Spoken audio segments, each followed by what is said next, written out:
Hello friends, hi, good morning to all of you. So ఇవాళ నేనైతే yes Bank saving account గురించి అయితే ఒక మంచి అప్డేట్ అయితే తీసుకొచ్చానండి. సో ఎవరికైతే ఎస్ బ్యాంక్లో కానీ సేవింగ్ అకౌంట్స్ ఉందో సో వాళ్ళ యొక్క సేవింగ్ అకౌంట్ ఛార్జెస్ కానివ్వండి, డెబిట్ కార్డ్ ఛార్జెస్ పైన కొన్ని చేంజెస్ అయితే చేయడం జరిగింది.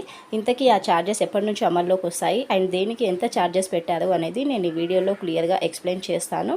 సో ఎక్కడ కూడా స్కిప్ చేయకుండా చూడండి, మీకైతే క్లారిటీగా అర్థమవుతుంది. అండ్ అలాగే బిఫోర్ దట్ అయితే నా వీడియోని ఫస్ట్ టైం చూస్తున్నట్లయితే ప్లీజ్ అండి లైక్ చేసి సబ్స్క్రైబ్ చేయండి. సో డిలే చేయకుండా టాపిక్లోకి అయితే వెళ్ళిపోదాం. సో ఈ ఎస్ బ్యాంక్ యొక్క ఛార్జెస్ అయితే మనకు మే 1 నుంచి అయితే అమల్లోకి రానుందండి. సో ఇంకా 1 వీక్ అయితే టైం ఉంది. సో దేనికి ఎంత ఛార్జెస్ చేశారో ఒకసారి అయితే చూసుకుందాము. మనకి ఎస్ బ్యాంక్లో అయితే మనకి ప్రో మ్యాక్స్ సేవింగ్ ఖాతాలో మినిమం అయితే 50,000 ఉండాలి, లేకపోతే 1000 రూపీస్ అయితే మనకు ఛార్జెస్ పడతాయండి. అండ్ అలాగే మనకి Pro Plus, Yes Essence, Yes Respect దాని ఖాతాల్లో అయితే కంపల్సరీగా 25,000 అయితే ఉండాలండి. ఇన్ కేస్ 25,000 లేకపోతే మనకైతే 750 రూపీస్ అయితే ఛార్జెస్ పడడం జరుగుతుందండి. అండ్ నెక్స్ట్ చూసుకున్నట్లయితే మనకి ప్రో అకౌంట్లో కనీసం 10,000 రూపీస్ అయితే ఉండాలి.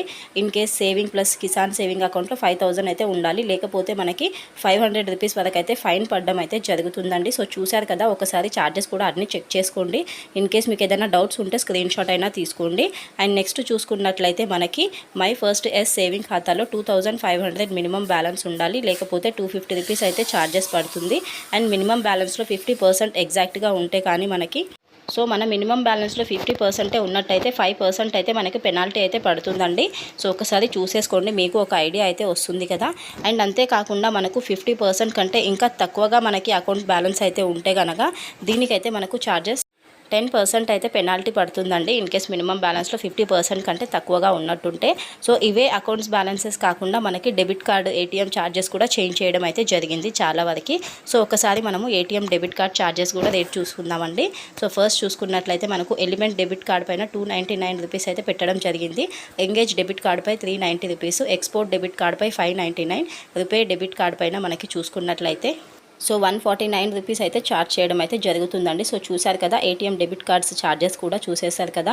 సో అకౌంట్ ఛార్జెస్ కూడా మినిమం బ్యాలెన్స్ అయితే మెయింటైన్ చేయాలి, లేకపోతే ప్రతి దానికైతే ఇప్పుడు ఛార్జెస్ అయితే పెట్టడం జరిగింది.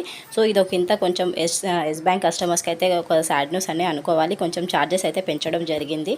సో ప్రతి దానికైతే this is a information about Yes Bank saving account charges అండి, డెబిట్ కార్డ్ ఛార్జెస్ అండి. So thank you for watching. Next వీడియోలో మరో మంచి కంటెంట్తో కలుస్తాను. అండ్ వీడియోని అయితే లైక్ చేయడం మర్చిపోకండి. సో లైక్ చేస్తే ఇంకా కొంతమందికి అయితే ఇన్ఫర్మేషన్ షేర్ అవుతుంది. Okay, so hope you understand. Finally thank you for watching once again and bye అండి. Please do like and subscribe to my channel. Next వీడియోలో కలుద్దాం. బాయ్.